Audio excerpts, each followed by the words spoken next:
बिस्मिल्लाहिर्रहमानिर्रहीम। अस्सलामु अलैकुम वरहमतुल्लाहि वबरकातुह।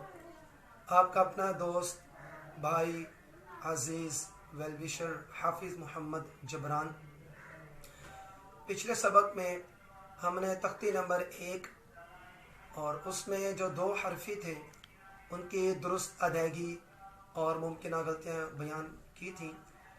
आज इंशाअल्लाह पिछले सबक का कुछ खुलासा और आज का नया सबक जो 3 हरफी थे और 3 हरफी हरूफ हैं उनकी दुरुस्त अदायगी और क्या क्या मुमकिन गलती हैं वो इंशाअल्लाह बयान करूँगा। तो तख्ती नंबर 1 के हवाले से मैंने बताया था कि ये मुफरदात है, हुरूफ तहज्जी है और इस तख्ती को तरतीब नज़ूली कहते हैं क्योंकि इसमें कोई रदल बदल नहीं है और ऐसे ही है। और दूसरा ये कि इसमें हम देखते हैं कि 30 हरूफ लिखे हुए हैं और लिखे इसलिए हैं कि रस्म उस्मानी की पहचान के लिए, क्योंकि दोनों तरह इस्तेमाल होता है या, और अक्सर जो ज़्यादातर या इस्तेमाल होता है वो पहले वाला या। तो इसमें फिर हम 29 हरूफ जो है ना वो पढ़ेंगे और पढ़ाएंगे, सीखना सिखाएंगे बच्चों को, लेकिन बताएंगे यही कि ये 30 हरूफ हैं, इसलिए लिखे हैं 30 कि रस्म उस्मानी की पहचान के लिए, क्योंकि दोनों तरह इस्तेमाल हुआ है।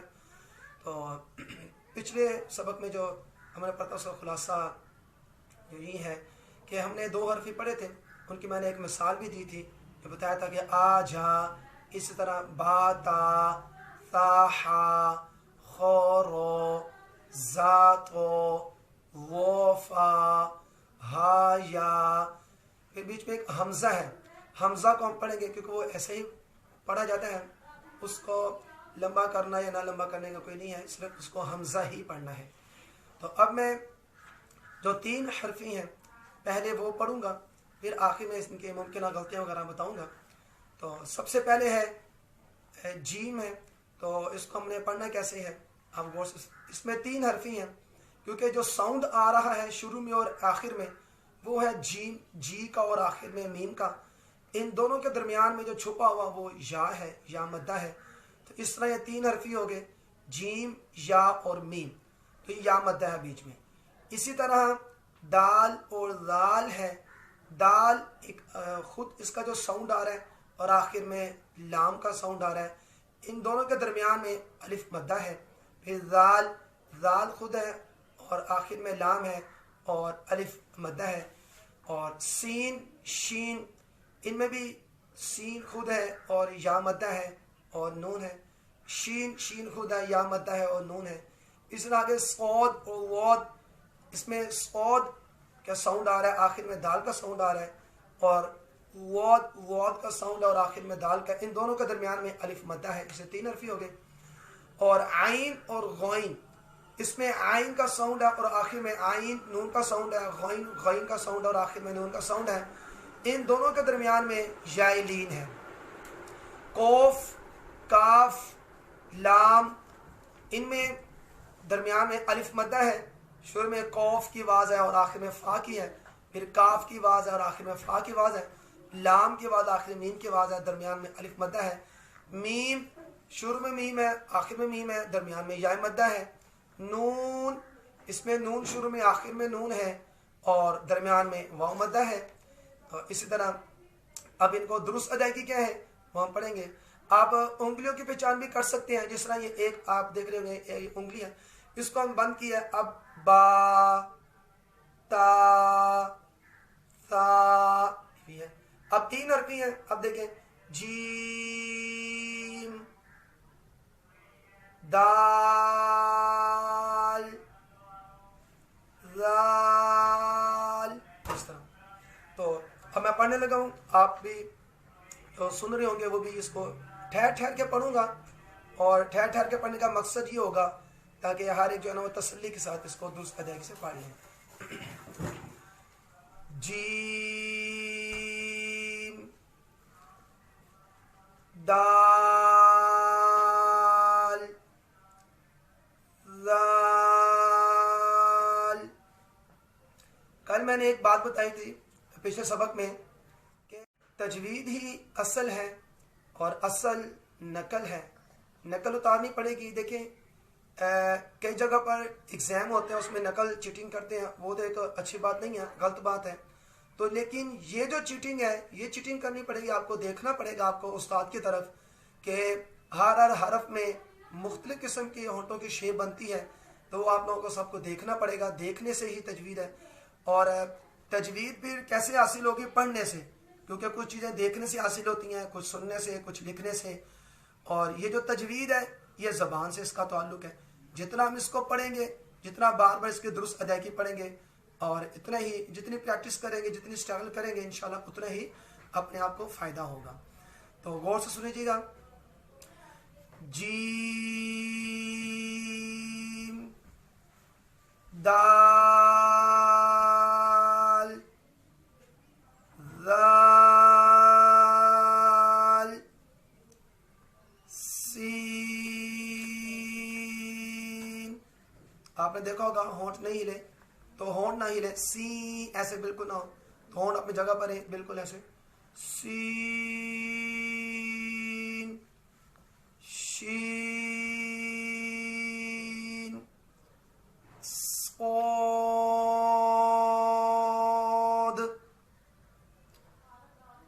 वोद,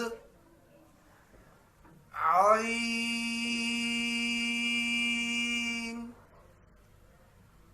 गोइन, कॉफ, काफ,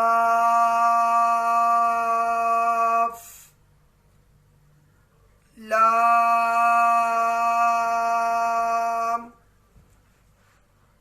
मीम, नून।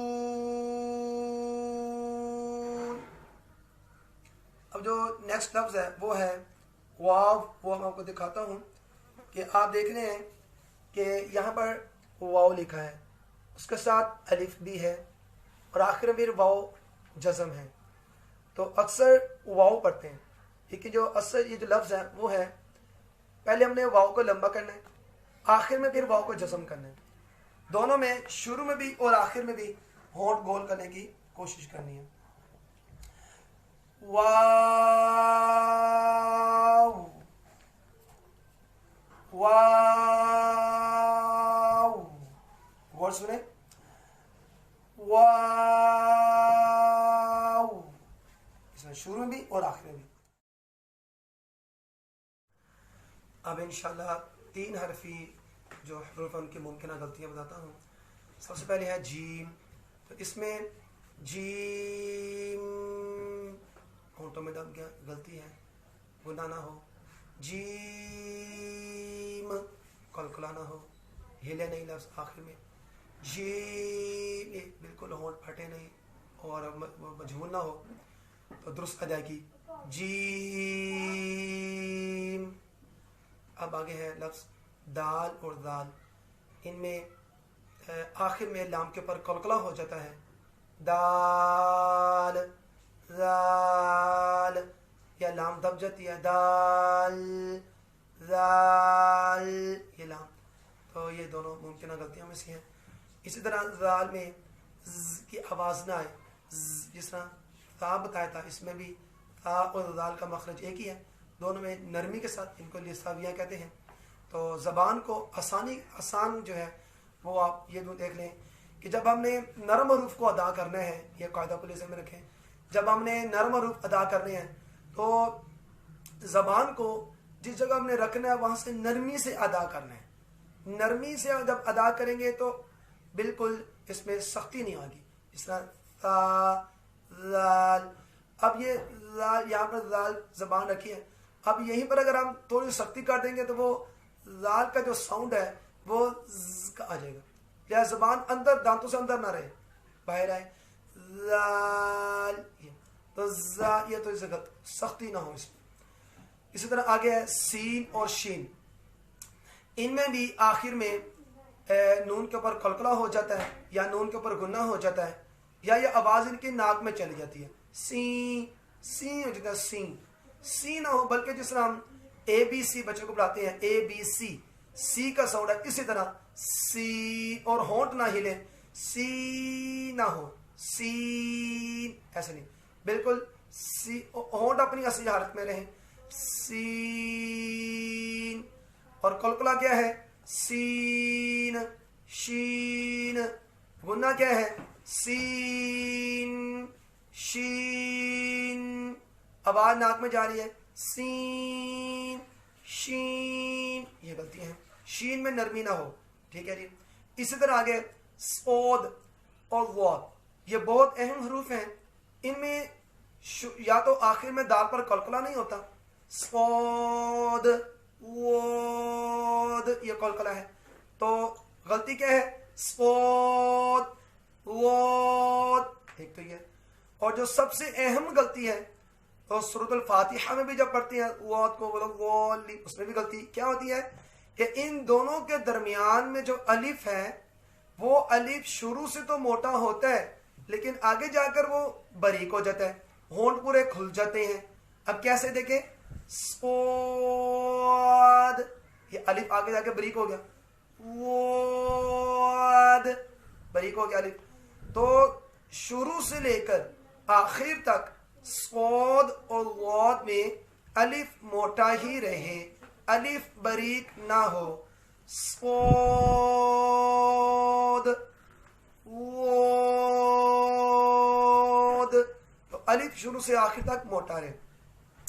और स्पोद में सीटी की आवाज है, स्पोद नहीं कहना, स्पोद नहीं, पहले सीटी की बात है कि ये स्पो, दोबारा स्पो। और ये उर्फ मुस्तालिया है, मोटे उर्फ है, इसमें सिफ्त लाजमिया है कि इस्तिआला इसको मोटा करना। स्पोद, एंगल जिस तरह हमने शुरू में बनाया होंठों का, आखिर तक वैसे ही रहे, फटे नहीं, खिले नहीं। जिस तरह मैं इसकी मिसाल देता हूं, फूल होते हैं रात को मुरझा जाते हैं और सुबह जब खिल जाते हैं तो सूरज के निकलने से, लेकिन हमने यहां पर होंठों को खिलाना नहीं है, जैसे वो, ये गलती है। स्पोद वोद, और वोद में नरमी हो, सख्ती ना हो, बिल्कुल नरमी हो, वो की आवाज ना आए, ठीक है। इसी तरह आगे है आइन और गौइन। आइन, गौइन, ये कलकला है, गलती है। आइन, गौइन, ये आवाज नाक में दब रही है, ये गुन्ना है, और ये भी गलत है। और गौइन को मोटा करना, होंठ गोलना हो, जैसे गोई, गोई, ये गलती है। और गैन नहीं कहना, गैन, गैन, गा, गैन, ये बारीक है, तो गौइन भी उर्फ मुस्तालिया में से है। तो गौइन को अगर हम मोटा नहीं करते तो इसमें जो सिफ्त लाजमा है वो इस्तिआला मुस्तालिया मोटा करना, लेकिन जब मोटा नहीं करेंगे तो हर्फ तो वही रहेगा, लेकिन इसकी जो हुस्न जीनत है वो बाकी नहीं रहेगी और नाकिस अदा होगा। इस तरह गैन हर्फ तो वही है, तो इसको मोटा करके पढ़ना, गौइन। इन दोनों में यालीन है, तो इस तरह इसमें मद होगी। आइन और आइन में हलक के दरमियान में से हमजा की आवाज में आइन, आइन, ये भी गलती है। गौइन, ये भी गलती, बीच में अलिफ ले आते हैं, तो ये मुमकिन गलतियों में से है। कोफ, इसमें होंठ गोल ना हो, कोफ ना हो, अलिफ शुरू से आखिर तक मोटा रहे, कोफ, ऐसा ना हो, कोफ, गलत है। और आखिर में फा की आवाज है, कौफ और काफ में कलकला ना हो, कौफ, काफ, ठीक है। तो कौफ, काफ, और काफ में अलिफ बारीक टेढ़ा ना हो, कैफ ना हो, कैफ, अलिफ बारीक रहे। और जिस तरह मिसाल देते हैं काका, काका, काफ, तो कैफ ना हो, कैफ, ये अलिफ टेढ़ा हो गया। इसी तरह मीम, आवाज नाक में न जाए, मीम, या आखिर में गुन्ना ना हो, कलकला ना हो, मीम, मीम, नाक में आवाज मीम। और इस तरह नू में भी आवाज नू, नू ना हो, नू, नू कहना, नू, नू, होंठ पूरे गोल हो। नून, कलकला गलती है, नून गुन्ना है गलती, और आवाज नाक में नू, ये भी गलती। तो कैसे, नून, होंठ पूरे गोल हो। अब जो वर्ड है वो है वाव। हम तख्ती नंबर 2 के अंदर इंशाल्लाह वहां पर वाव पढ़ेंगे, और क्योंकि वहां पर अलिफ नहीं है, यहाँ पर अलिफ है और साथ उसके वाव जज़म है, तो शुरू में भी होंठ गोल हो और आखिर में भी होंठ गोल हो। तो कैसे पढ़ना है इसको, वाव, वाव, वाव नहीं है, ठीक है। ये थी 3 हरफी हुरूफ थे, उनकी मुमकिन गलतियां। अब इंशाल्लाह नेक्स्ट लेसन में मुकम्मल तख्ती पढ़ूंगा, और इसको पढ़ने में और पढ़ाने में क्या क्या मुमकिन गलतियां हो सकती हैं, और वो भी इंशाल्लाह पूरी तख्ती को बता दूंगा।